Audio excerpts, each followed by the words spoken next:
Hola a todos, muy buenas noches y bienvenidos a un nuevo directo en el canal de YouTube.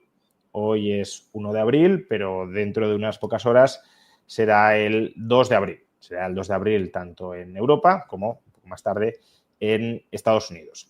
Y el 2 de abril, supongo que muchos ya lo sabréis, pero no sé hasta qué punto sois conscientes de la magnitud de lo que ello significa. El 2 de abril entrarán en vigor una amplia variedad, un amplio catálogo de aranceles de los Estados Unidos contra el resto del mundo. Ni siquiera son aranceles específicamente dirigidos contra la Unión Europea, sino contra prácticamente todo el mundo, incluyendo la Unión Europea. Vamos a estar mañana, en pocas horas, ante una de las mayores subidas de impuestos, porque los aranceles son impuestos de la historia de los Estados Unidos y son un impuesto que grava las relaciones comerciales con todo lo que ello implica, para la economía, incluso para la geopolítica. Lo comentaremos durante el directo, pero, por ejemplo, enemigos naturales hasta la fecha como China, Japón y Corea del Sur se han unido para hacer un frente arancelario común frente a los Estados Unidos. Eso es una implicación que va más allá de la economía y se mete desde luego de lleno en el terreno de la geopolítica. Y también, por supuesto, cuáles son las implicaciones de este terremoto económico y geopolítico sobre la planificación financiera. Porque de esta guerra comercial, que sabemos cómo empieza, pero no cómo acaba, ni cómo se desarrolla, pues van a salir perjudicados algunos países más que otros, algunos sectores económicos más que otros y algunos tipos de activos más que otros. Por tanto, hay que estar preparado para lo que viene, lo que hasta cierto punto ya está aquí, porque muchas de estas cosas se han anticipado en el precio de los activos, pero lo que puede estar todavía por llegar. Y para hablar sobre las implicaciones económicas, geopolíticas y financieras de este día de la liberación, tal como lo ha llamado Trump, pero no sé si no es más bien el día de la condenación, hemos traído a dos expertos en geopolítica, economía y también planificación financiera personal. En primer lugar, no ha estado nunca en este canal, así que me alegro que se pase por aquí. Borja Zurrón, muy buenas noches. Es el autor detrás del canal masivo de YouTube Memorias de Pez, donde tratan temas de geopolítica, también algo de economía e incluso de finanzas personales. Bienvenido, Borja. Bueno, muchas gracias por invitarme, lo primero, y encantado de debutar aquí en este canal. Pues bienvenido. Y la otra persona que hemos traído, que suele pasarse con cierta recurrencia por el canal, como experto en la planificación de las finanzas personales y también en el análisis de los activos en la incierta y complicada situación actual, tenemos a Richard Gracia. ¿Qué tal? Muy buenas noches, Richard. Hola, muy buenas, ¿cómo estamos? Encantado de estar aquí. Richard es CEO del Método Rico, que es la plataforma, la entidad, la academia que apadrina esta tertulia, que hace posible esta tertulia, y además es una, no sé si llamarlo academia, de hecho, ¿no? Porque es una academia atípica en el sentido de que acompañáis al estudiante, a cada estudiante, en su proceso personal de planificación financiera, en lugar de, digámoslo así, comoditizar la educación, que en muchos casos puede estar muy bien, vosotros la personalizáis en el ámbito de las finanzas personales. ¿Es así? Exactamente, sí. Al final nosotros una cosa que nos dimos cuenta es que por mucho que hablemos desde la teoría, ¿no? Y que enseñemos el cómo hacer las cosas, sobre todo el tema de la inversión, no tanto en las finanzas, pero también, pero sobre todo el tema de la inversión, surgen muchas dudas, muchos miedos, incertidumbres, ¿no? Y que además el entorno, pues como está lo que vamos a hablar aquí hoy, es altamente cambiante y muchas veces pues viene muy bien tener ese acompañamiento, esa mentorización de alguien pues, que lleva haciendo esto años y que te puede ayudar un poco a navegar, ¿no? Esta incertidumbre como la que estamos viviendo estos tiempos y la que hablaremos aquí hoy. Claro, además las necesidades y las problemáticas financieras hasta cierto punto pueden ser comunes, pero muchas son específicas de cada caso, con lo cual, por eso decía que muchas veces la enseñanza comoditizada puede estar muy bien porque te da una visión general, pero luego hay que aterrizarla a tu caso personal y eso no siempre el alumno con la enseñanza general o abstracta que ha recibido es capaz de hacerlo en la práctica. Exacto, así es. Entonces es un poco la filosofía, como muy bien has resumido. Muy bien, pues si queréis obtener más información sobre la Academia de Enseñanza Personalizada en Finanzas Personales, valga la redundancia, el Método Rico, tenéis más información en el enlace que aparece en la caja de descripción del vídeo o en el comentario destacado. Empecemos con la tertulia, con las reflexiones sobre lo que está por venir en unas horas. ¿Cómo le explicaríais a la audiencia? Yo he hecho un resumen en la entrada, pero me he perdido muchísimos detalles, casi es un resumen, si me lo permitís, de barra de bar, es decir, muy poco específico. ¿Cómo le explicaríais a la audiencia con algo más de detalle lo que va a suceder mañana, en unas horas, el 2 de abril? Bueno, pues lo primero es un día, en mi opinión, triste. Es un día en el que se van a levantar barreras entre países, entre pueblos, y que en definitiva, en mi opinión, nos lleva hacia atrás, ¿no? Lo que va a ocurrir, también es verdad que hay una parte de incógnita porque no está muy claro qué es lo que se va a anunciar. Sabemos que hay sectores que tienen todas las papeletas de ser los más afectados, como el sector automovilístico. Sabemos que va a haber una batería, tanto el día 2 como el día 3, de aranceles y que se van a imponer a muchos países. Va a ser todo, sale más allá de la Unión Europea. Y lo que realmente no sabemos es cómo de profundos y cómo de estables van a ser estos aranceles, porque si una cosa nos ha enseñado Trump en su primera legislatura y en esto poco que lleva de segunda legislatura, es que es completamente impredecible y lo que anuncie mañana como un hecho histórico, pasado mañana puede ser revocado, ¿no? Por tanto, primero ya hay que acoger lo que anuncie mañana con mucha incertidumbre. Más allá de eso, bueno, pues yo lo que me espero es el inicio de una guerra comercial más cruenta de la que se ha llevado a cabo hasta ahora.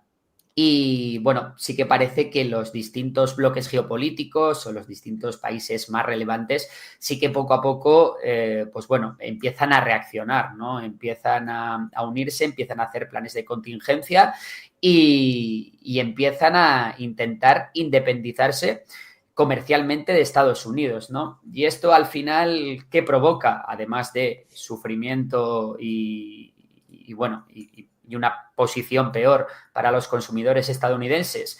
Bueno, pues lo que provoca es una pérdida grande de confianza en el gobierno estadounidense por parte de sus aliados y eso al final lo que acaba redundando es en una pérdida de influencia de Estados Unidos en el exterior, ¿no? Yo al final, si veo que hay un gobierno estadounidense del cual no me puedo fiar, lo que voy a intentar es reducir todo lo posible mis interdependencias con ese gobierno. ¿Y eso cómo lo hago? Pues bueno, puede ser desarrollando las industrias nacionales, puede ser aliándome o acercándome más a países que en un principio no eran mis amigos y ahora lo pueden llegar a ser. Y ya estamos viendo, ¿no? Extraños compañeros de cama. Lo comentabas antes, Juan Ramón, el tema de China presentando un frente común con Corea y con Japón. Corea y Japón, Corea del Sur y Japón, dos países que están llamados a enfrentarse directamente, son rivales geopolíticos de primer orden de China, ¿no? Incluso entre ambos bloques pesan reclamaciones territoriales, hay tensión militar y hay, bueno, pues bastantes problemas. Por tanto, de hecho, por ejemplo, Japón es miembro del Quad, que es una alianza cuyo único objetivo es contrarrestar el peso de China en la región, ¿no? Entonces, bueno, pues creo que se está redefiniendo el mundo una vez más, quizás una redefinición que no veíamos posiblemente, ¿no? Desde la caída de la Unión Soviética, que no había un cambio de relaciones geopolíticas tan grande, y yo la verdad que el día de mañana lo acojo con la sensación de que es un día histórico. Gracias, Borja. Antes de paso, bueno, tenemos por aquí a Fran Fijap, que es un analista de la política argentina, sigue muy de cerca las obras del gobierno de Milei, que bueno, acaba de regalar 50 membresías a la gente que se quiere apuntar al canal. O sea que muchas gracias, Fran. Bueno, no sé si son 50 o 100 porque ha salido esto 2 veces. Bueno, en cualquier caso, muchísimas gracias, Fran. Y un aplauso para Fran. Aprovechad la coyuntura de Fran. Y también visitad su canal, por supuesto. Richard, Borja nos ha descrito más o menos una visión, de nuevo, geopolítica sobre cómo la falta de confianza entre economías genera la ruptura de interdependencias, ¿no? Porque al final, si yo soy un país que digo, no, yo no voy a producir, no sé, aluminio, porque lo voy a comprar de otro país y lo voy a comprar más barato y de mejor calidad, porque me fío que el aluminio siempre va a estar disponible a la venta. Y de repente me dicen, no, esto o no lo... Vamos, o te cierro el grifo de la exportación o en este caso no te dejo vender a mi país para que tú luego puedas, con la divisa que obtienes, comprar el aluminio que necesitas en mi país, ¿no? Y claro, pues desde una perspectiva económica dices, pues yo no puedo depender de este socio no fiable, porque en cualquier momento me cierra el acceso al mercado. Pero ¿cuáles crees que, con la incertidumbre sobre lo que se va a anunciar mañana, que aún no lo sabemos del todo, y ahora mencionaremos algunos puntos que creo que no se están entendiendo bien, pero ¿cuáles crees que serán los países y los sectores que más pueden salir perjudicados de esta política comercial de Trump? Claro, a ver, a priori, ¿no? Los países que mayor déficit comercial tengan deberían ser los que más perjudicados salgan, ¿no? Tenemos países como China, Alemania también, Japón, Canadá, México, que además están muy cerca y justamente está haciendo mucho foco en ellos, ¿no? Y luego también hay otros países que exportan mucha tecnología, como Corea del Sur o Taiwán, que son a priori países donde en principio les podría, digamos, pegar más duro, ¿no? Esto de los aranceles y les podría impactar más negativamente. Lo que pasa es que habrá que ver, porque como también decía Borja y como llevamos viendo, habrá que ver qué es lo que pasa realmente, porque hasta ahora esto pues ha parecido que eran más técnicas de negociación de Trump. Entonces hay que ver realmente, oye, qué pasa el día 2, qué pasa el día 3, qué se impone, qué no. Pero bueno, a priori esos países serían los que son más afectados. Luego hay que ver también las contramedidas que acaban poniendo estos países, porque claro, es que esto al final puede escalar en una guerra comercial a escala mundial y afectando todas las cadenas de suministro a todos los niveles. Y como tú decías, Borja, para mí esto, la palabra es involución, ¿no? O sea, llevamos unos cuantos años en los que hemos estado yendo pues hacia apertura, comercio, colaboración y ahora justamente, bueno, las cadenas de suministro ahora son súper intrincadas y muchas veces los diferentes componentes pasan múltiples veces de un país a otro porque conforme la cadena de suministro se va pues avanzando, ¿no? La cadena de producción, pues se van produciendo materias primas, cada vez componentes más sofisticados, en las cadenas de montaje pasan muchas veces de un país a otro. Entonces habrá que ver, porque es muy difícil realmente estimar el impacto real, pero desde luego, para mí, como decíais vosotros, lo que es un claro paso atrás, ¿no? Y a nivel de sectores, pues va a haber sectores, como decíamos, oye, el automovilismo o sectores también de manufactura, industriales, que realmente tengan pues un montón de procesos y que hagan mucho uso, ¿no? de cadenas de suministro complejas, pues que van a ser los que más se van a ver impactados negativamente.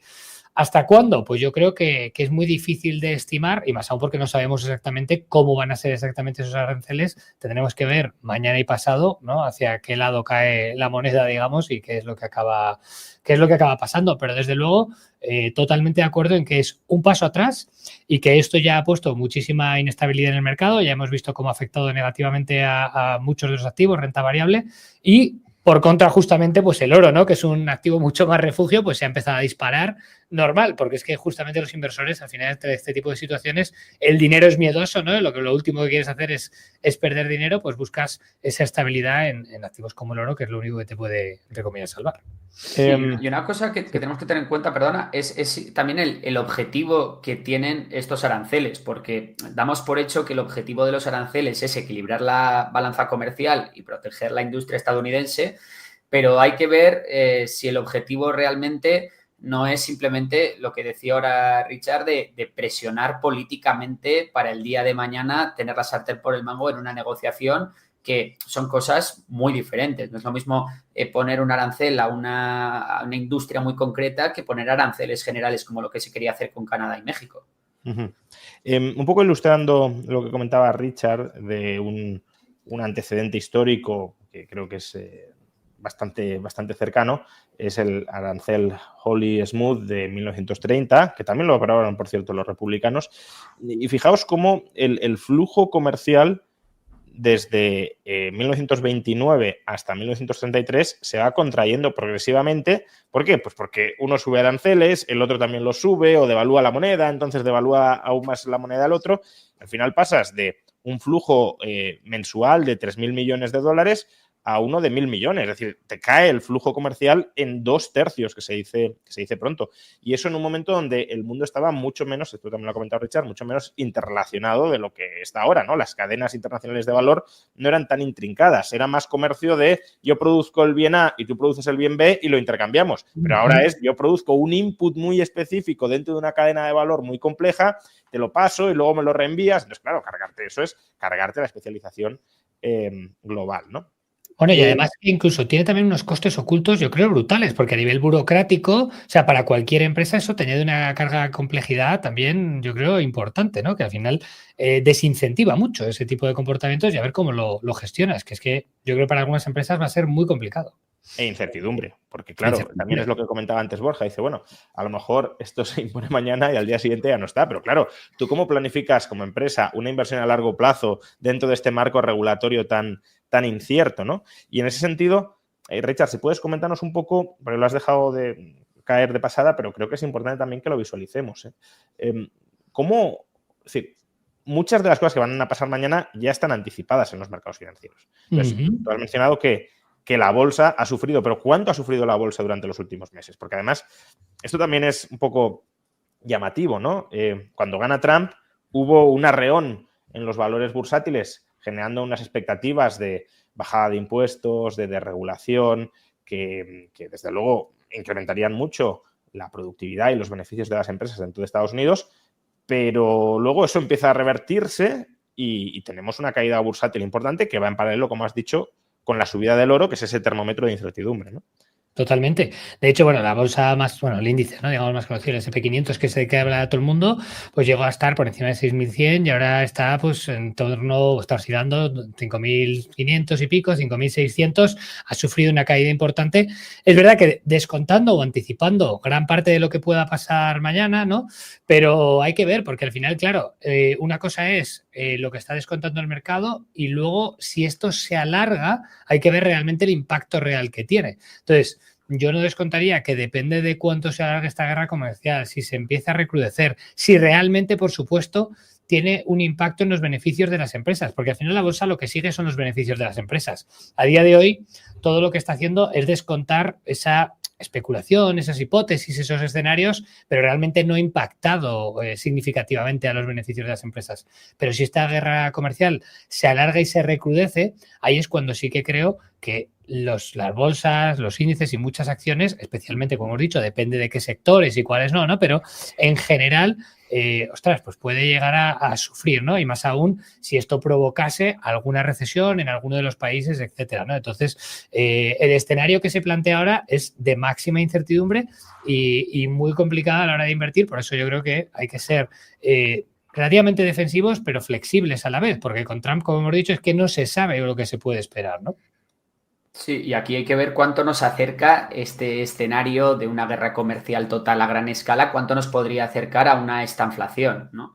Porque ahí va a estar el cuánto de negativos vayan a ser los mercados y sobre todo el plazo de esta negatividad, porque una estanflación, ya lo pudimos ver perfectamente en los años 70, es una situación económica que tarda mucho tiempo en revertirse, ¿no? Entonces yo ahí sí que creo que bueno, pues que viendo un poco los mercados financieros, lo agitados que están, puede ser una época en la que el stock picking, el elegir acciones de empresas que sí que se puedan ver beneficiadas por estos aranceles, pueda cobrar mucha importancia.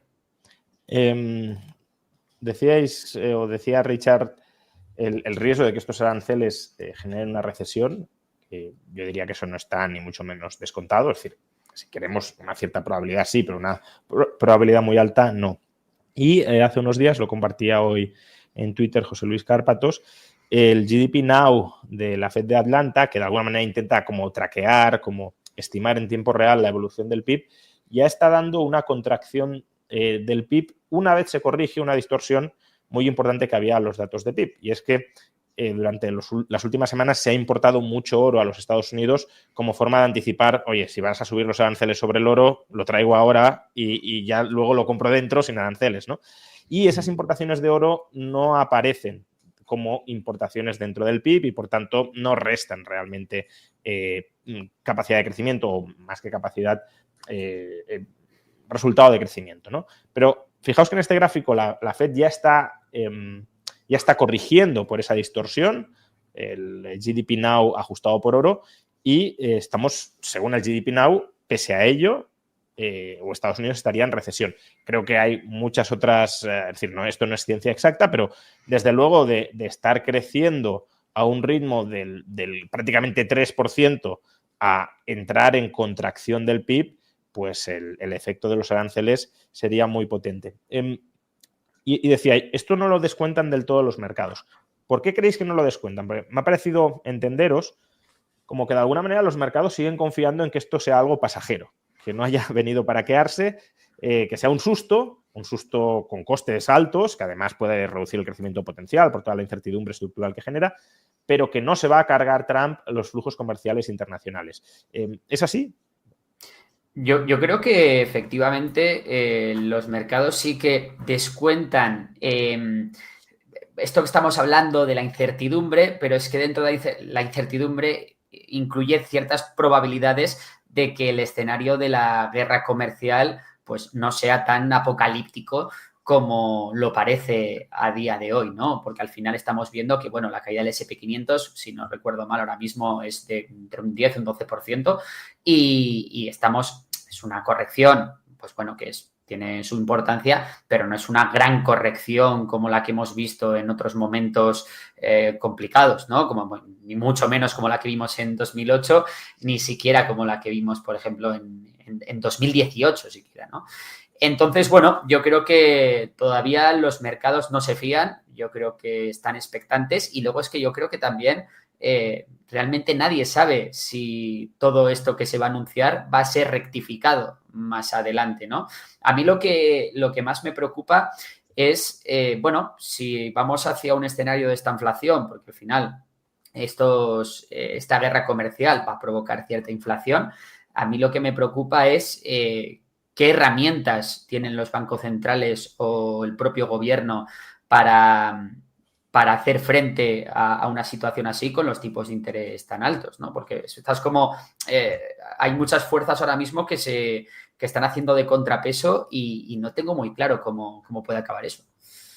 Y en ese posible escenario de esta inflación, Richard, ¿qué tipo de inversiones serían más atractivas? Pero claro, si hay inflación, los bonos no son demasiado atractivos, aunque te protejan de la incertidumbre de impago, pero te meten una quita por la inflación. Las acciones, claro, a lo mejor te protegen de la inflación, pero no de la incertidumbre y de la recesión, ¿no? Entonces, ¿ahí qué tiende a subir? Bueno, al final lo que tenemos es, por un lado, el oro, que ya lo estamos viendo, ¿no? Que en este tipo de escenarios pues suele hacerlo mejor y ya lo está haciendo mejor, de hecho ya unos meses espectaculares, ¿no? Luego también el inmobiliario, en general en escenarios inflacionistas también lo suele hacer, y luego incluso hay ciertos tipos de inversiones, también pensando en personas que a lo mejor no tengan a lo mejor o tanto capital o un conocimiento tan grande a nivel de inversión, como has dicho tú, Borja, oye, el stock picking, sí, muy bien, a lo mejor es verdad que puedes hacer stock picking, pero claro, eso no es fácil, eso no lo puede hacer todo el mundo, ¿no? Pero incluso ahí a día de hoy plataformas de inversión colaborativa, que este tipo de plataformas que a medio corto plazo, con proyectos muy concretos, pues también puede ser una forma que a lo mejor, oye, invirtiendo un poquito más, no todo, pero en ese tipo de plataformas también te puede ayudar, ¿no? A protegerte un poquito, porque ese tipo de plataformas tienes como una inversión algo más controlada, estás invirtiendo en ladrillo, estás invirtiendo en inmobiliario, que además en entornos inflacionistas lo suele hacer bien y que pues no tiene una correlación a lo mejor tan directa ni reacciona tan rápidamente a estos entornos tan inciertos como lo hacen las acciones y lo hace la bolsa, ¿no? Que ahí sí que reacciona mucho más rápido. En cualquier caso, el inmobiliario reaccionaría más lento también, ¿no? Entonces, pueden ser cosas interesantes, metales preciosos al igual que el oro, y luego está por ver qué pasa con Bitcoin, porque todo el mundo habla del Bitcoin como activo refugio, pero luego en realidad el Bitcoin hasta ahora, pues todos los que hemos estado viendo esto, hemos visto que no se ha comportado como un activo refugio, sino que más bien ha tenido más correlación con las acciones del Nasdaq y con las inversiones de alto riesgo y alta rentabilidad que realmente pues con el oro propiamente dicho, ¿no? Entonces, habrá que ver si esto cambia, pero bueno, de momento, a priori yo creo que, pues como decíamos, oro e inmuebles probablemente puedan ser opciones interesantes a valorar dentro del abanico que puede tener el inversor de a pie, ¿no? Pero Richard, hablas de inmuebles. Claro, el inmobiliario es un mercado muy local. Entonces, claro, inmuebles globalmente te puedes pillar los dedos. ¿Qué mercados crees que inmobiliariamente tienen un mayor potencial? ¿Qué aconsejarías aquí? ¿Que apostemos por lo conocido y no hagamos exploración de inmobiliario internacional porque el español parece que tiene mecha para rato? ¿O cómo lo ves? A ver, a nivel del mercado inmobiliario español, por ahora, desde luego, no tiene síntomas de agotamiento. Parece que los precios van a seguir creciendo. Luego también depende un poco del tipo de inversión que estemos hablando, ¿no? Yo estaba hablando más en este caso, como decía, sobre todo para gente que tiene a lo mejor menos conocimiento, menos capital, cosas como el crowdfunding, que eso es más cortoplacista, es muy fácil de hacer y tiene hasta cierto punto menos riesgo. Estás comprando, reformando y vendiendo, no estás hablando de inversiones a largo plazo. Luego, obviamente, tenemos que ver, si estamos hablando de inversiones en el mercado internacional, pues dónde va a haber, y esta parte es la que se complica para la mayoría de la gente, dónde va a haber un continuado crecimiento de la demanda, porque si las economías se acaban ralentizando, pues a lo mejor también se ralentiza la búsqueda de inmuebles por parte de los inversores. También si ponemos aranceles y ponemos más barreras comerciales, puede que en algunos mercados a esto también impacte la inversión extranjera, con lo que puede que haya menos inversión extranjera en ciertos mercados y eso haga que el precio también de la vivienda incluso baje, ¿no? En algunos de estos, como podría llegar a ser en Estados Unidos, por ejemplo. Preguntan por el chat premium superchat, si creéis que esta es un poco la tesis de Álvaro de María, ¿no? Y de otros filósofos y analistas, o sea, filósofo no se entienda peyorativamente, al contrario, filósofo en la mejor de las expresiones posibles del término, filósofo sobre Bitcoin, de que al final Bitcoin terminará absorbiendo pues mucha de la demanda monetaria o de preservación del valor a largo plazo que concentra, por ejemplo, el oro o que concentran hasta cierto punto los inmuebles, ¿no? Porque más allá de la rentabilidad que te proporciona un inmueble, también hay una cierta seguridad que buscas en tener un inmueble y no estar expuesto, no sé, a acciones que son mucho más volátiles, a bonos que se pueden impagar o que se los puede devorar la inflación. Entonces, Richard ha dicho que hasta el momento esa función de activo refugio premium, que vendría a ser el oro y otras cosas similares hasta cierto punto al oro, inmuebles, arte, deuda pública, que no ha empezado, ¿no? Que no se ha dado de una manera muy, muy clara. Algo lo habrá absorbido porque tiene demanda y es una demanda que hasta cierto punto busca eso, pero ¿creéis que irá a más? Porque si va a más, claro, el precio de Bitcoin puede estallar. A ver, cuando hablamos tesis, de un por futuro... cierto, de Álvaro, por cierto. Sí, cuando hablamos del futuro hay que ver de qué futuro hablamos. No es lo mismo si hablamos a 2 o 3 años vista que si hablamos a 2 o 3 décadas vista, ¿no? Uh-huh. Es cierto que el Bitcoin, por cómo está montado, pues al final tiene todas las papeletas para ser un activo refugio todavía más eficiente que el oro y con la oferta mucho más limitada que el oro, ¿no? Porque al final, bueno, siempre se acaba minando más oro, mientras que Bitcoin eso, pues ahí va a estar en 21 millones el límite.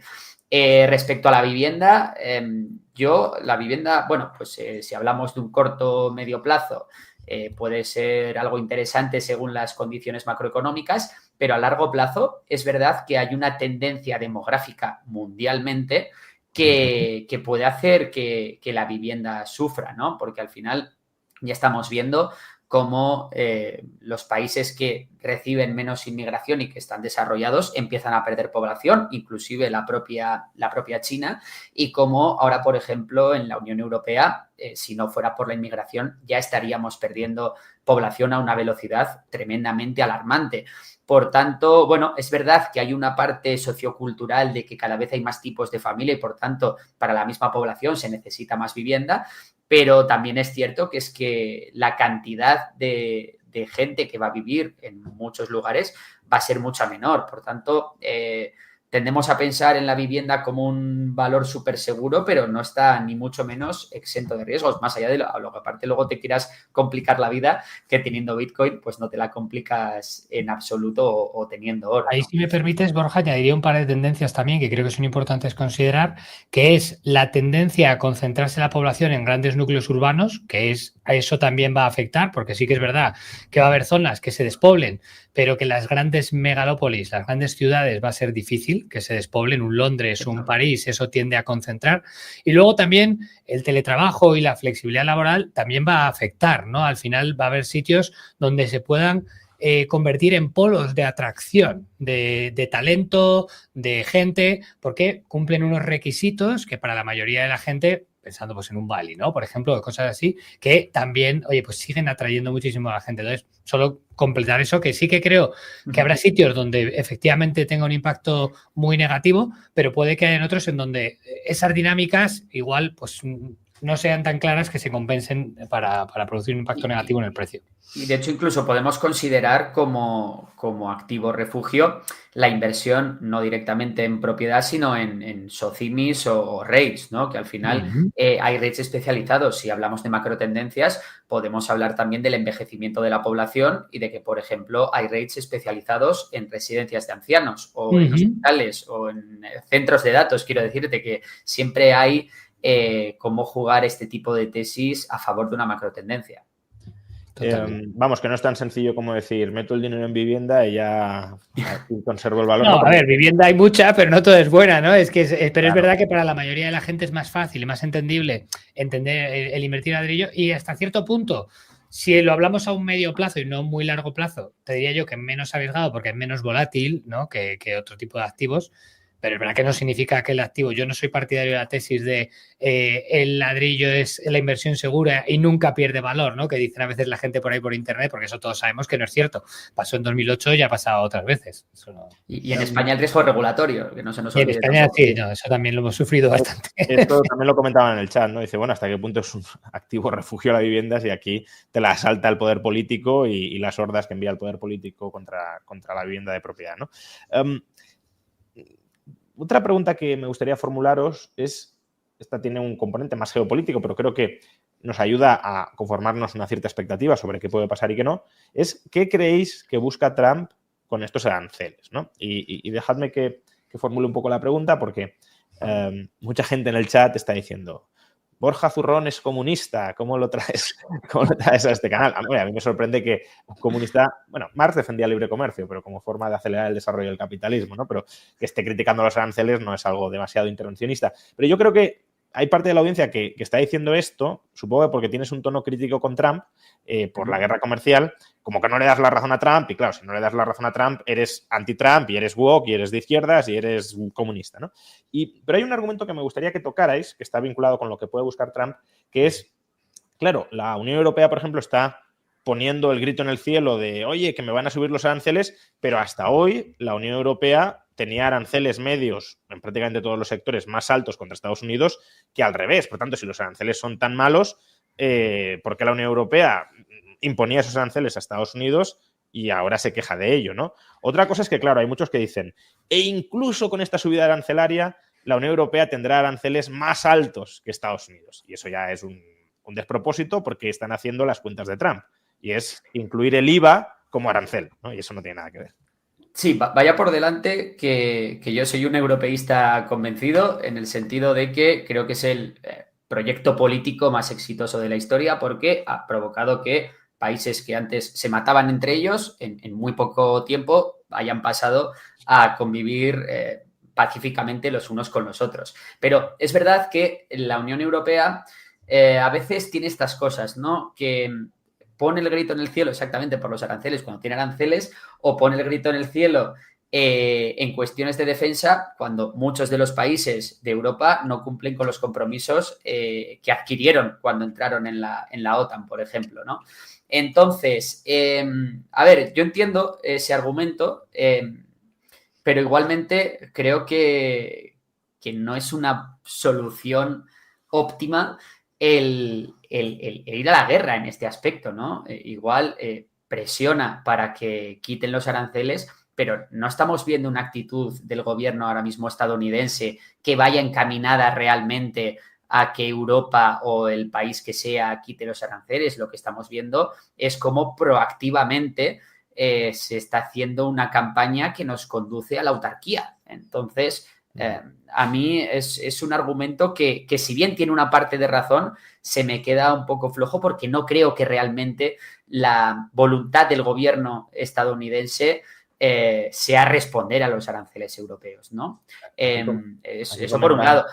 Con cierta razón, claro, si yo soy tibio socialdemócrata, pues entonces Borja, por supuesto, sí, que pasa. No, nada. Y luego a mí una cosa que me preocupa bastante de la guerra comercial y de que se rompan esas interdependencias entre países es que un mundo más autárquico es un mundo menos seguro, en el que hay más incentivos para tener conflictos incluso militares. ¿Y por qué digo esto? Porque al final las dos grandes maneras que ha encontrado el ser humano de no matarse entre sí, uno es la destrucción mutua asegurada, encarnada en el arsenal nuclear que han adquirido las grandes potencias, y la otra es en generar interdependencias que desaparezca el incentivo de si me atacas, el lío es tan grande que mejor no lo hagas, ¿sabes? Entonces, perdemos los dos. Lo que a mí me preocupa. Eso me preocupa, que es verdad que con la guerra de Ucrania hemos visto como, por ejemplo, esas interdependencias no han funcionado, entonces no es algo que sea pues un seguro total, para eso está también el gasto disuasorio en defensa, pero bueno, que es un tema que a mí me preocupa mucho porque, insisto, que creo que vamos hacia un mundo menos seguro. No, yo lo decía porque, claro, mañana lo que se nos va a vender desde el gobierno Trump es que van a poner una de las subidas arancelarias que van a aprobar mañana, o que va a entrar en vigor mañana, es la de la equidad arancelaria, ¿no? Pues que si tú me grabas con un 10%, yo te grabo con un 10%. Yo eso como estrategia negociadora, si fuera cierto que es así, no lo vería mal. Es decir, Unión Europea, ¿usted considera que los coches tienen que estar grabados con un 10% de arancel? Pues yo le pongo también un 10%. Si esas son sus reglas de juego, las hago mías. El problema es que, como decía, Trump, para llegar a justificar el arancel del 25% más o menos general sobre todos los productos, mete el IVA de la Unión Europea como arancel. Y claro, y el IVA no es un arancel. ¿Por qué el IVA no es un arancel? Pues porque el IVA, el importador lo paga como consumo interno, porque es decir, no discrimina a la producción local frente a la extranjera, lo paga el que produce y vende dentro y lo paga el que produce fuera y vende dentro. Y a su vez, el exportador pues paga el IVA, si lo hay, del país donde vende. Porque, de nuevo, si una empresa española vende en Estados Unidos, las empresas estadounidenses no soportan IVA y esa empresa española tampoco. Por tanto, aún desagradándome el IVA, como me desagradan todos los impuestos, lo que no hay que hacer es llamar al IVA arancel, porque no es así. No es proteccionista. Pues claro, no tiene una finalidad recaudatoria y, por tanto, desde mi punto de vista, empobrecedora. Pero entonces también podríamos llamar al IRPF arancel si nos ponemos así. No es que el IRPF contrae la capacidad de gasto de los europeos y entonces pueden comprar menos a Estados Unidos de lo que los estadounidenses a Europa. Hombre, si ya vamos a esas definiciones tramposas, obviamente se puede justificar cualquier cosa. Lo cual no significa, ya termino, que no solo haya que tener en cuenta los aranceles formales, puede haber aranceles informales, aranceles ocultos en costes regulatorios de si tú quieres vender aquí, te has de someter a una sobreregulación absurda que te encarece la capacidad para exportar, pero no llamemos a cualquier cosa arancel. Totalmente. Bueno, lo de las regulaciones aquí en Europa ya sabéis que somos muy dados a ello y eso sí que es verdad que está ahí también, ¿no? Yo, como decíamos al principio, a mí personalmente, en general, los aranceles me parecen un paso atrás. Eso no veo ninguna duda sobre eso. El por qué lo está haciendo, luego también se ha oído diferentes cosas, ¿no? También comentaba Trump que él lo que pretendía era eliminar el IRPF de Estados Unidos, compensarlo con los aranceles y tal. Es que los números no cuadran, eso no hay por donde se coja, ¿no?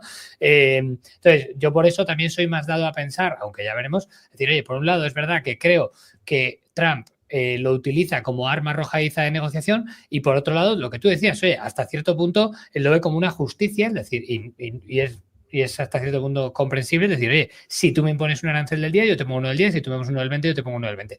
Y hasta ahí tal. Pero aún así, lo que decía Borja, es verdad que creo que deberíamos tender, sobre todo las potencias occidentales, las potencias más avanzadas, a negociar de manera más sofisticada y no que parece que a nivel democrático, a nivel político, a nivel regulatorio, a nivel de casi todos los niveles, estamos retrocediendo. Y eso la verdad es que para mí es muy preocupante como inversor y como persona, ¿no? Al final me preocupa ver un poco los derroteros autocráticos que están tomando muchas de las grandes potencias que en realidad, pues bueno, eso no suele acabar bien.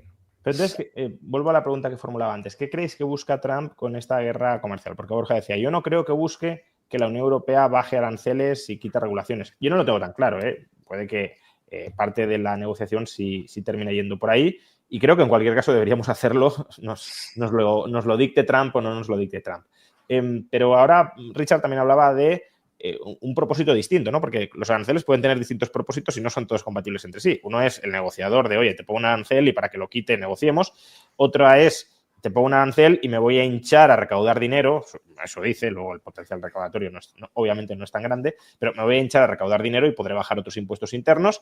Pero claro, para eso has de mantener el arancel, no lo vas a quitar negociando. Y otro objetivo es, voy a proteger mi industria. Pero claro, para proteger tu industria, quien vende es el que produce dentro. Si vende el que produce fuera y cobras el impuesto, no proteges a la industria interna. Con lo cual, el objetivo protección, el objetivo recaudatorio y el objetivo negociador son contradictorios entre sí.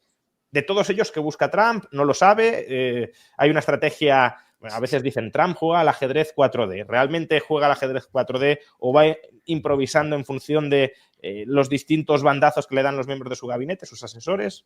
Yo creo que hay una parte de proteger la industria que es una medida un poco populista, y digo que es un poco populista porque yo creo que sí que está muy enfocada a contentar a esas regiones industriales un poco en decadencia y que en muchos casos son swing states y que necesitan o han necesitado los republicanos para ganar elecciones. Por tanto, yo creo que hay una parte de contentar a ese electorado. Luego, es verdad que yo creo que esto, si me acuerdo, ¿no? De los primeros aranceles que puso Trump en su día y los que luego, que por cierto, esto se habla poco, pero los demócratas luego redoblaron la apuesta con Joe Biden. Pero es verdad que esos aranceles tenían una parte de contrarrestar, eran como antidumping, ¿no? Había una parte de China que estaba financiando a las exportaciones de las empresas, cosa que está prohibidísima, y había empresas chinas en sectores súper estratégicos, como puede ser, por ejemplo, la manufactura de paneles solares, que directamente en Europa se cargaron toda la industria que había y en Estados Unidos prácticamente, ¿no? Entonces, pero yo creo que esto no va por ahí. Entonces, yo creo que hay una parte muy política de estos aranceles, de realmente contentar a su electorado, y también creo que aprovecha que mucha gente realmente no tiene muy claro qué implica y lo dañino que es para un consumidor que te pongan unos aranceles que al final, si todas las criterio de ceteris paribus, lo que ocurre es que vas a obtener lo mismo más caro o por el mismo precio algo peor. Y otra posibilidad que se ha deslizado de qué busca Trump, esto yo creo que es más un argumento que dan los que quieren ver que juega al ajedrez 4D que una realidad, pero hay algunos que dicen que Trump está buscando deliberadamente una recesión, ¿no? Que quiere generar como un crash a corto plazo en la economía estadounidense, que pinche la bolsa más de lo que ha pinchado y, bueno, de esa manera desintoxicar, como dijo su secretario de Estado de Economía, una economía dependiente del gasto público, que es verdad que hasta cierto punto se ha vuelto adicta. Y también, y esta es una derivada que me interesa que comente Richard por la parte de planificación financiera, también se ha dicho que, claro, en el primer mandato de Trump, él estaba muy pendiente de la bolsa, porque su base de votantes interpretaba que eran los republicanos tradicionales, bien adinerados, con mucha exposición al mercado bursátil y, por tanto, lo que quería era cuidar su patrimonio. Pero en esta ocasión, los ricos votaron al Partido Demócrata y quienes votaron en mayor medida al Partido Republicano pues eran personas de renta baja, jóvenes, sin activos, sin exposición al mercado bursátil y que, de hecho, a los precios a los que cotiza hoy la bolsa no van a poder entrar, muy probablemente, o la vivienda, ¿no? Entonces, hay algunos que dicen, oye, ¿y si quiere pinchar el precio de los activos para que sus votantes pues eso, los jóvenes se puedan comprar una casa si hundes el precio de la vivienda, o puedan comprar algunas acciones más baratas de lo que las podrían comprar si no pincha el precio o las cotizaciones bursátiles. ¿Qué opináis de esta conjetura, que para mí no pasa de conjetura, pero sobre todo también relacionémoslo un poco con el mundo en el que vivimos y donde esto sí es un problema grave, ¿no? La escasez de activos y, por tanto, el sobreprecio de esos activos y la dificultad de que los jóvenes con una capacidad menguada de ahorro se conviertan en propietarios. A ver, desde luego, como dices, es una conjetura que yo creo muy arriesgada para que sea real, ¿no? Porque al final, el intentar generar una recesión, que yo también he oído eso, ¿no? Al principio del mandato, para después de, pues cuando se acerque el final de la legislatura, que estés ya de crecimiento y la salida y que estés en una fase más de recuperación, yo lo veo muy complicado, pues porque al final, como decíamos antes, depende del tipo de recesión, si estamos hablando de una estanflación, depende de lo que te enfrentes, es que igual no es un año y rebota y de repente todos estamos felices porque hemos podido comprar una casa mucho más barata y podemos invertir en bolsa. Te puedes enfrentar a una situación muy complicada. Entonces, a mí, sinceramente, esa conjetura me parece complicado el creerme que realmente cualquier presidente va a arriesgarlo tanto, ¿no? Todos los presidentes lo que intentan precisamente es evitar este tipo de situaciones porque es muy fácil que te salga mal el tiro por la culata y que acabe perjudicándote a nivel de votos y que acabes perdiendo las elecciones. Entonces, yo lo veo muy, muy complicado que eso sea realmente su intención detrás. Que tenga varias intenciones y que esté jugando varias bazas y que sea complicado de ver cuál es su jugada real, sí, de acuerdo. Parte que sea, oye, voy a negociar un poco, pero además de paso voy a intentar contentar políticamente a ciertos de mi base de votantes que van a ver esos aranceles de una manera positiva porque van a interpretar que va a ser bueno para la industria. Sí, o sea, que esté jugando a varias cosas a la vez, de acuerdo. Pero ya lo de la recesión, a mí personalmente me parece algo que es demasiado arriesgado como para que cualquiera intente plantear esa jugada. Ni siquiera Trump, quiero decir. O sea, no creo que nadie plantee eso. A mí me parecería matar moscas a cañonazos, ¿no? Me parecería bastante locura y, como dice Richard, tendría mucho riesgo. Hombre, pero Borja, lo único... si nos creemos lo que ha dicho Trump de le voy a meter un arancel del 25% a Canadá para que combata más eficazmente el tráfico de fentanilo, eso es matar moscas bueno, sí, no, porque no bombas nucleares. Totalmente. ¿No? Totalmente. De hecho, bueno, se hablaba también de que el tema de poder crear o provocar una recesión controlada podría ser también pues para que la Reserva Federal no le quede más motivo que bajar los tipos de interés y, por tanto, refinanciar la deuda estadounidense a tipos de intereses más bajos. Pero, ostras, a mí todo esto me parece que sería de una irresponsabilidad grande porque cuando la economía es un arte, no sé si llamarlo de arte, ciencia, fantástico, en el que hay tantas variables que no sabes por dónde se te puede descontrolar el tema. Y luego el provocar todo esto, cargarte todo tu poder blando fuera de Estados Unidos, cargarte tus relaciones, tu credibilidad internacional por todo esto, me parece bastante, bastante peligroso. Es que a nivel estratégico, lo que decíamos antes, las implicaciones que esto está teniendo de cara a las relaciones con Europa y a otros países tradicionalmente aliados de Estados Unidos están siendo y van a ser brutales. Es que no es solo ni siquiera la recesión, solo, ¿no? O sea, entendamos, no es solo ni siquiera la recesión, es que es mucho más allá. Por eso me parece muy poco plausible el creer que esto lo está haciendo como realmente a propósito. Exploremos esta dirección geopolítica, ¿no? Porque también otro de los argumentos que según algunos justifica esta guerra comercial, esta ofensiva comercial de Trump, es que los socios de la OTAN no cumplen con sus compromisos de gasto en defensa. Bueno, de entrada hay que tener en cuenta que esto no son aranceles contra miembros de la OTAN, sino contra todo el mundo, con lo cual, como mucho, será algo de lado o algo adyacente a una política más general que no se enfoca solo en eso. Pero a mí me sorprendió porque no lo sabía, no soy experto en geopolítica, entonces obviamente hay veces que cuando intento incorporar algo de esto en mis análisis pues puedo meter la pata. Me sorprendió enterarme de que si bien el presupuesto militar de los Estados Unidos es muy superior al de todos los socios de la OTAN, el presupuesto de la OTAN sufragado por Estados Unidos es muy inferior al de todos sus otros socios de manera combinada. Y claro, aquí Pues hombre, hay una cierta ambigüedad, ¿no? Porque uno puede decir, ya, pero la OTAN da miedo porque Estados Unidos gasta mucho en defensa. Pero también es verdad que Estados Unidos se mete en mucho aventurismo militar que al resto de socios de la OTAN ni le van ni le viene. Con lo cual, parte del gasto militar de Estados Unidos es para las ambiciones imperiales de los Estados Unidos y no de protección de sus miembros de la OTAN.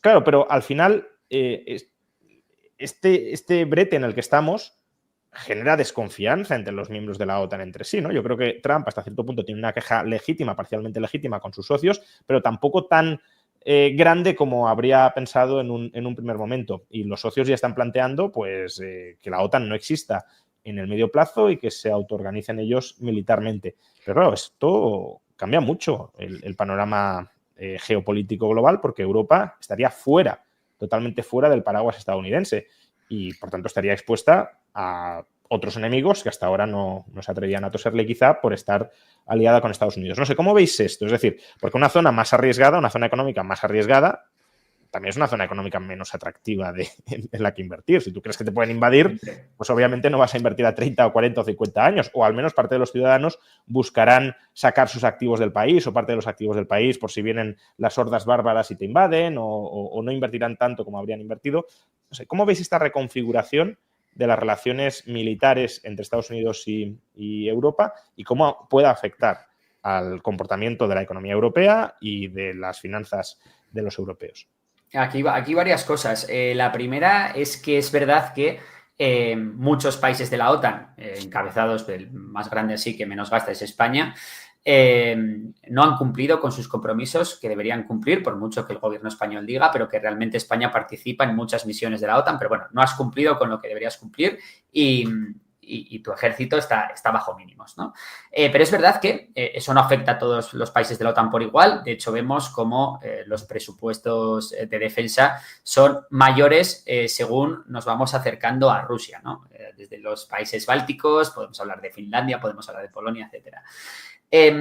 Luego está el tema de que es verdad que hay que distinguir al Estados Unidos de principios de los 2000 hacia detrás, que era un Estados Unidos mucho más intervencionista, capaz de empezar guerras, capaz de invadir directamente países, al Estados Unidos que hemos visto durante los últimos 20 años, que si bien ha utilizado su densísima red de bases para ir apagando fuegos que iban surgiendo y que eran los únicos que podían apagarlos, pero no se han metido, ya no es una política súper intervencionista de grandes guerras, de grandes despliegues, ¿no?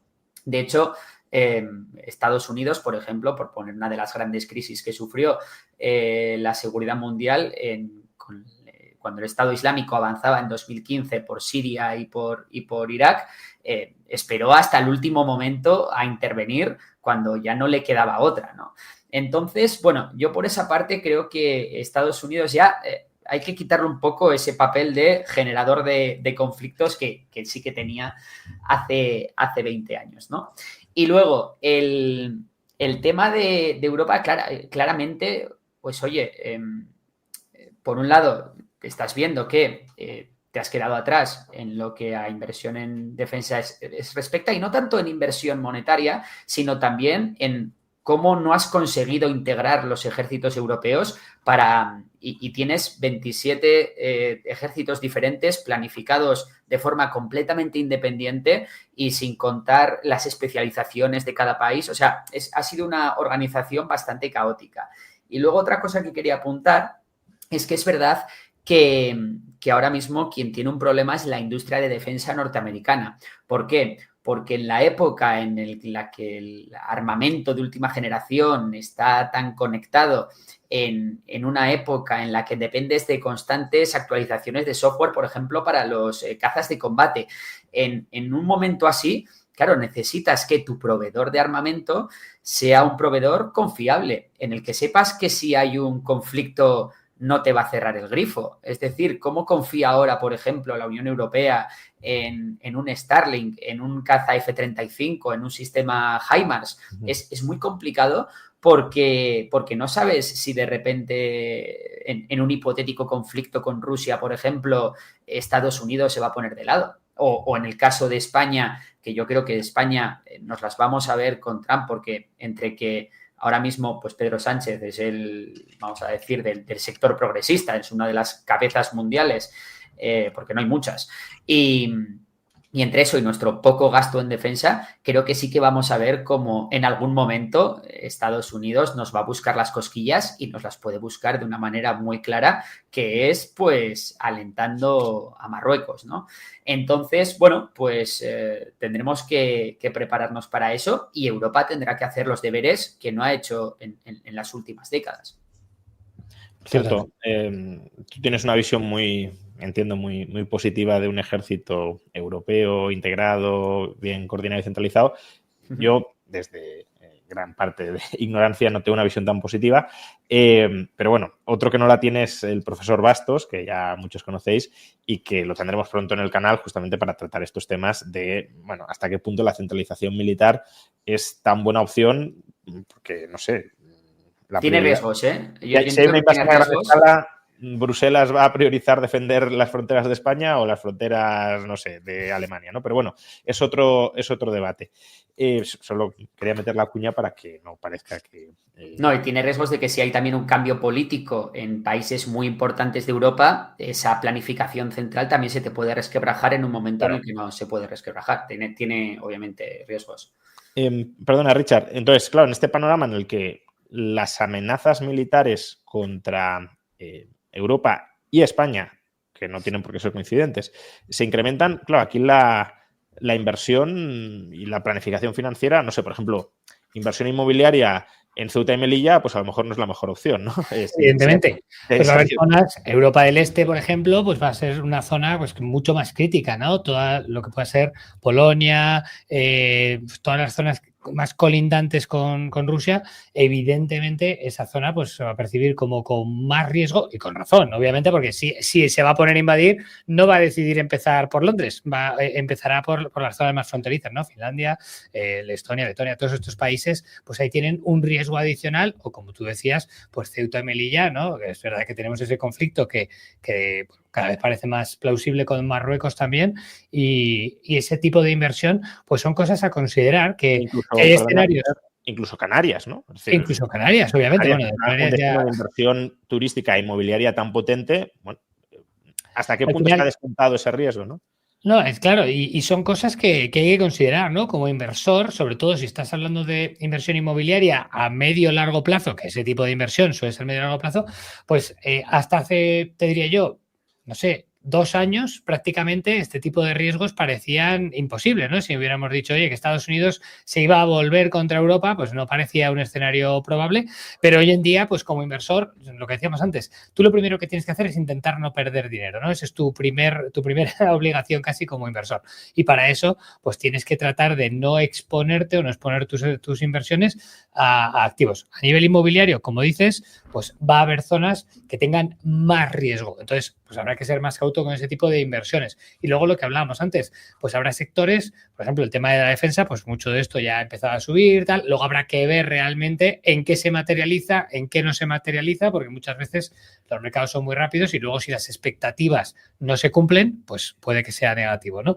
Pero también habría que ver, ¿no? Si esto, Europa, pues se queda realmente más aislada, pues a lo mejor podría también tener un impacto negativo en los bancos, que también eso podría realmente sufrir, ¿no? Las empresas, digo, las acciones de los bancos, etcétera, podrían sufrir este tipo de consecuencias. Y sin embargo, pues como decíamos antes, oye, pues el franco suizo o el oro o otro tipo de activos que normalmente te van a dar esa seguridad, incluso el yen japonés, activos que te van a dar otro tipo de seguridad, pues normalmente van a tender a comportarse mejor y a apreciarse, ¿no? Y tendremos que ver realmente hasta dónde llega esto. Yo, no sé, en la parte del ejército tengo también mis dudas. Sí que yo soy más partidario, o creo, que un ejército, por ejemplo, unido, pues y una Europa más unida, en este mundo que se está configurando ahora, creo que es la única opción posible, porque al final tenemos a Rusia, tenemos a China, tenemos a Estados Unidos, Europa, si somos un grupo de 27 países pequeños, es que en este orden nuevo geopolítico mundial no tiene nada que hacer o nada que decir. La única manera de que tomen a Europa realmente en serio es que actuemos como una unidad, ¿no? Que al final sea los Estados Unidos de Europa, por decirlo así. Eso es un poco la única salida que yo veo a nivel geopolítico para que realmente se los tome en serio, ¿no? En esta nueva configuración, que desgraciadamente a mí no es la que más me gusta, pero es la que vamos a tener que lidiar. Aunque yo diría, y esto es otro tema, pero también por dejar las ideas encima de la mesa, que una cosa es las alianzas militares entre Estados-nación, que tienen redundancias y superfluidades que pueden ser criticables desde un punto de vista estrictamente de eficiencia, pero que luego te dotan de cierta autonomía si la necesitas, ¿no? Un ejército europeo, sí. Es decir, si es el Estado español hace como con la moneda de yo me desentiendo del gasto en defensa y lo concentramos todo en Bruselas, estamos muy vendidos, ¿eh? O potencialmente muy vendidos. Y quien dice España dice Polonia o dice Eslovaquia, no lo sé. A ver, esto sería lo mismo que si fuéramos hace, no sé, 100 y pico años a Estados Unidos, ¿no? Cuando eran estados independientes. Claro, obviamente esto lleva una consolidación real. Ahora los Estados Unidos no se ven como un grupo de estados, sino como una nación en su conjunto. Entonces, si consiguiéramos, que es verdad que en el caso de Europa es más difícil, porque hay más diversidad a nivel de cultura, de religión, de tradición, es más complicado, ¿no? Que en Estados Unidos, pero si consiguiéramos realmente integrarnos en una gran nación, creo que, y esto es una opinión muy subjetiva y desde luego no soy un experto tampoco en geopolítica, pero creo que a nivel de la nueva configuración del orden mundial, a pesar de las dificultades y los inconvenientes, estaríamos en mejor posición como Europa, ¿no? Para negociar con estas otras grandes superpotencias, simplemente por tema de tamaño, ¿no? Al final, ese es un camino. Luego está otro camino que puede ser el camino de Suiza, que es otro camino diferente, o el de los países extremadamente, o Singapur, ¿no? Extremadamente pequeños, que siguen otro tipo de camino que también es perfectamente válido. No, y que tampoco hay que renunciar a cierta soberanía nacional o renunciar a tener ejércitos propios, pero sí que creo que tanto en protocolos como sobre todo la planificación de la industria de defensa de cada país se ha hecho de manera, pues eso, cada uno haciendo la guerra por su cuenta y no se ha tenido en cuenta pues el hacer frente a desafíos o amenazas comunes. Otro comentario, porque desde los aliados europeos de Trump, ¿no? En España, por ejemplo, sería Vox, pero también Meloni, por ejemplo, en Italia, etcétera, se nos había vendido que si Trump se lleva bien con el gobernante de turno del Estado, pues que los aranceles no entrarían en vigor. Y no sé hasta qué punto hay algo cierto de ello, porque, por ejemplo, Javier Milei va a viajar a la Casa Blanca y, aparentemente, para negociar un tratado de libre comercio entre Argentina y Estados Unidos. O eso es lo que se rumorea, veremos qué termina sucediendo. Pero, de momento, al menos, los aranceles nos van a caer a todos, tanto a la España socialista de Pedro Sánchez como a la Italia trumpista, entre comillas, de Giorgia Meloni. Y no parece que, al menos dentro de la Unión Europea, se vayan a establecer diferencias entre aranceles de los distintos Estados-naciones, porque la política arancelaria es común.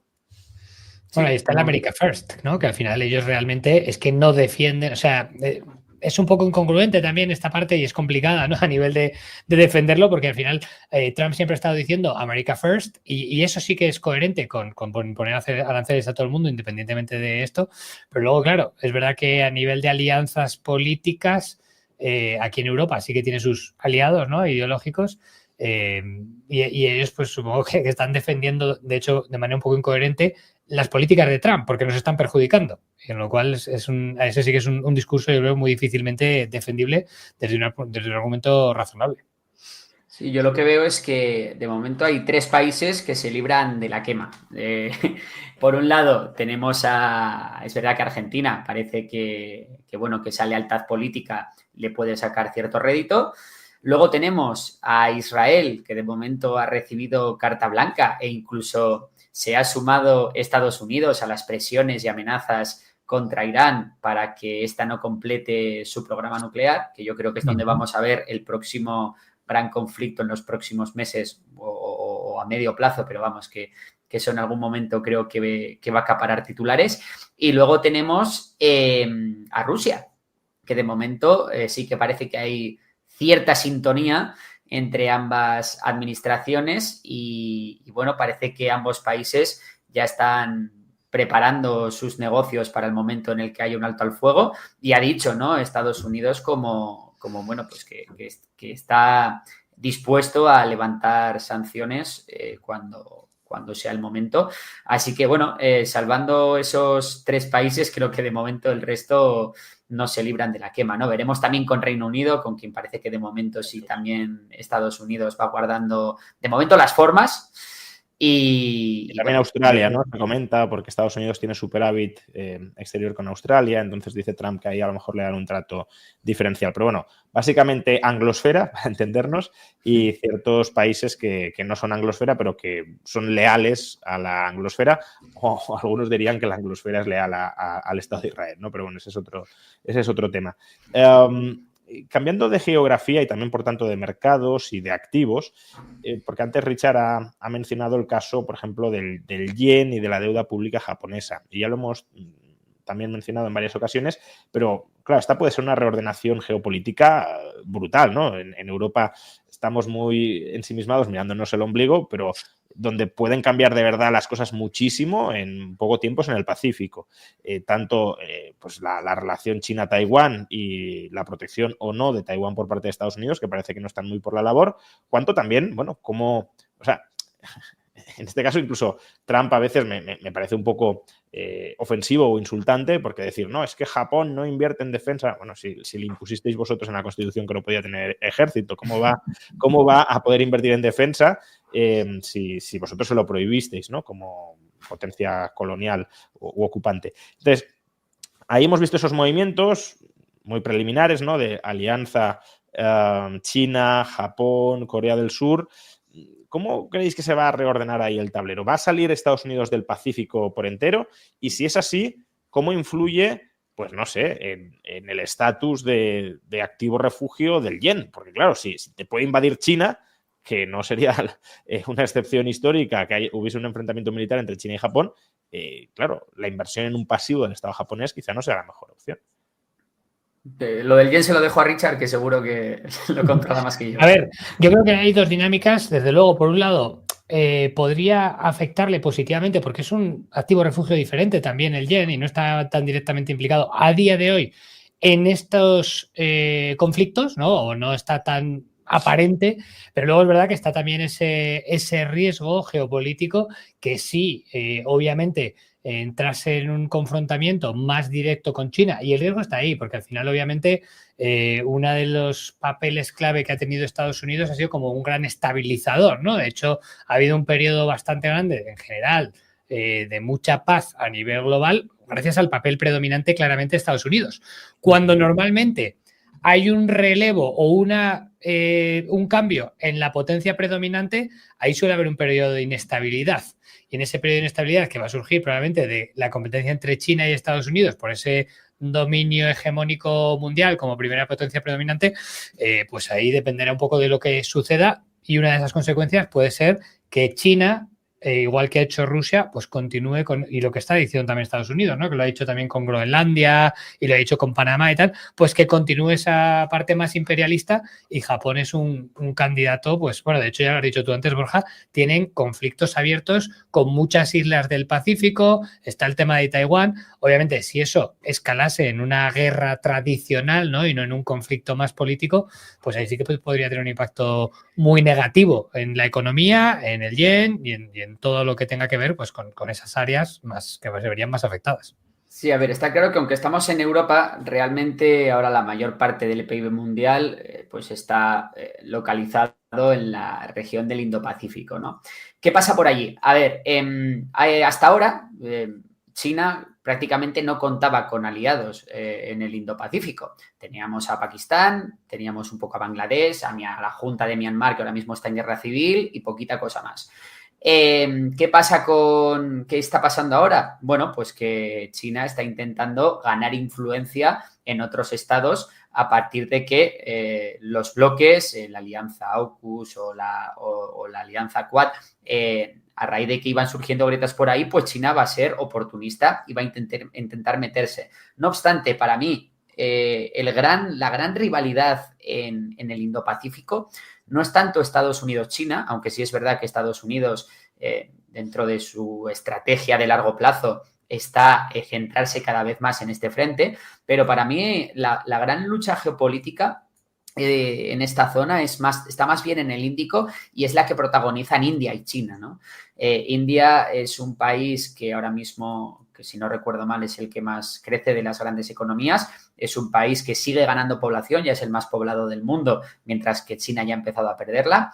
Es un país que cada vez pues tiene una economía que funciona mejor, tiene sectores pujantes, hay una relocalización de fábricas en su hacia su territorio.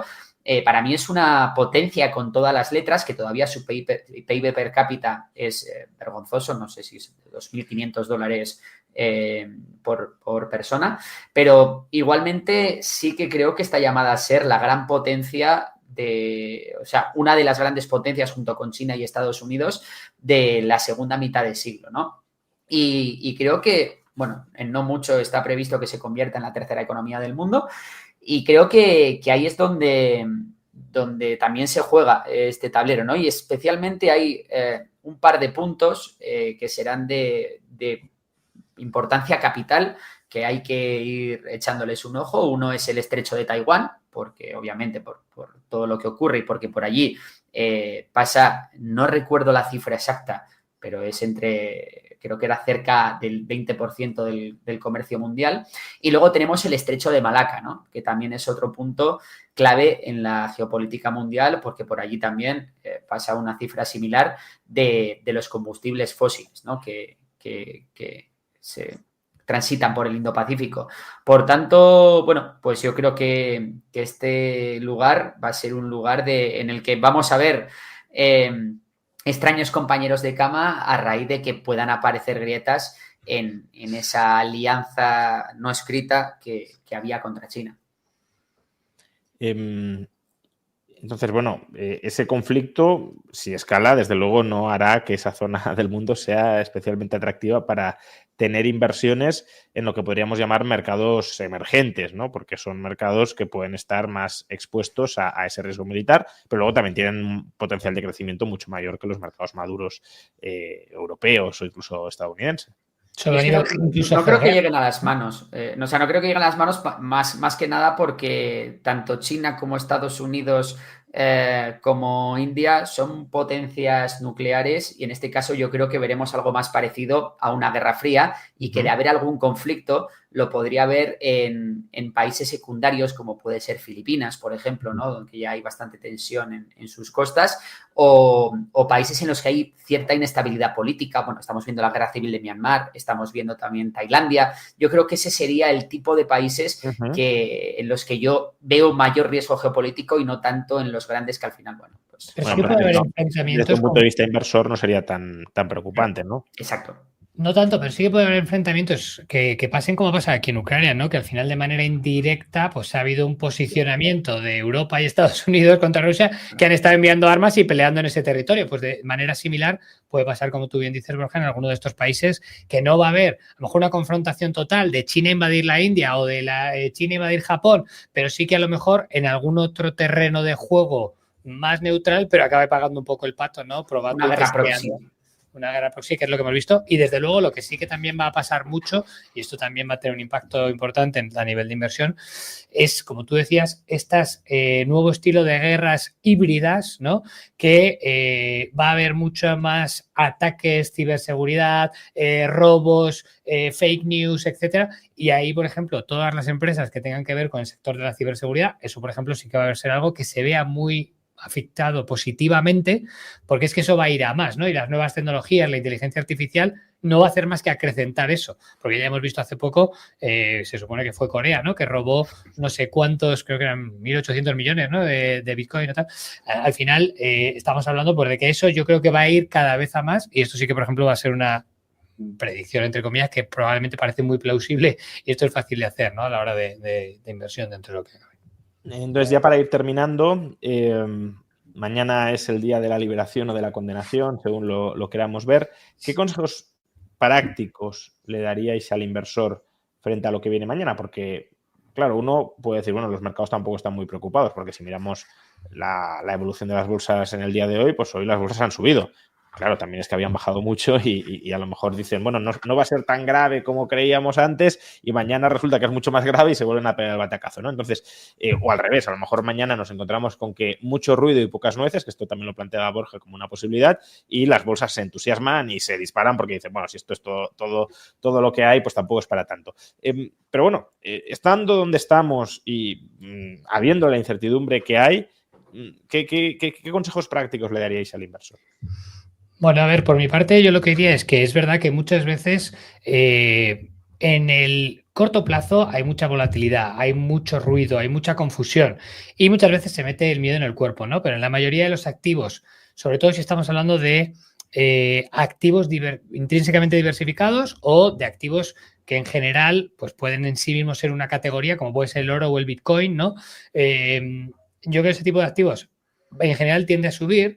Y la mayoría de los inversores que no son capaces, además, de tener una estrategia de inversión súper sofisticada, teniendo en cuenta el cortoplacismo, las noticias, más tipo trading, ¿no? Una inversión de momento o una inversión, como hemos dicho también con el caso de Borja que ha mencionado antes, más de stock picking, más de elegir acciones. Oye, si tu estrategia es invertir en fondos o en carteras indexadas a muy largo plazo, haciendo DCA y como mucho sobrecomprando un poquito cuando las bolsas caen, pues que no te dejes tampoco llevar demasiado por el miedo, por la histeria, por las noticias. Oye, tu estrategia de inversión sigue siendo esta, ya está, nadie sabe, ninguno de los que estamos aquí seguro que esté de acuerdo, nadie sabe a ciencia cierta lo que va a pasar a 20 o a 30 años, ¿no? Entonces, al final, si tú acabas diversificando e invirtiendo más o menos de manera razonable durante 20 o 30 años, haciendo DCA en bolsas más o menos mundiales, en un MSCI World o en los principales índices mundiales, depende cómo quieras hacerlo, ¿no? Pero, pues oye, es una apuesta muy razonable que para la mayoría de los que no son inversores profesionales creo que sigue siendo válida, ¿no? Si luego además eso, obviamente, pues lo salpicas y lo diversificas un poco, pues con algo de renta fija, con algo de oro, con algo de Bitcoin, pues tienes una cartera muy diversificada, una cartera similar a la típica cartera de all weather de Ray Dalio, ¿no? Que al final, o all seasons, o como quieran llamarlo, decir, oye, que incluso, pues da igual si hay inflación, si no la hay, si hay más incertidumbre, menos, tú tienes una serie de activos diversificados que te van a proteger más o menos frente a cualquier escenario y que a medio y largo plazo va a tender a crecer. Entonces, yo creo que eso es la manera más sensata de invertir para la mayoría de la gente.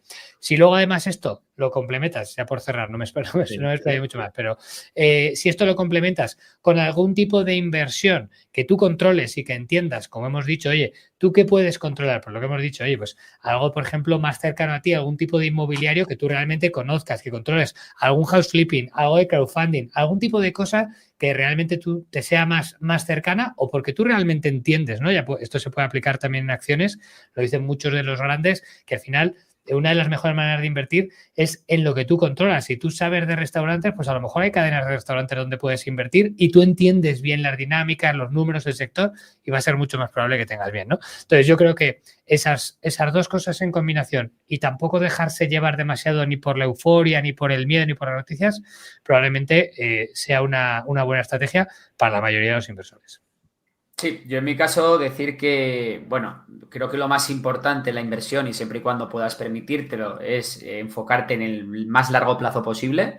Me uno a lo que dice Richard de los activos diversificados cuando hablamos de los grandes índices y aprovechar el río revuelto. Pues al final la historia nos dice que invertir en un MSCI World, en un SP500, incluso en un Eurostoxx, que al final a muy largo plazo las rentabilidades son positivas y aprovechar las grandes caídas para comprar, pues siempre ha sido una buena idea.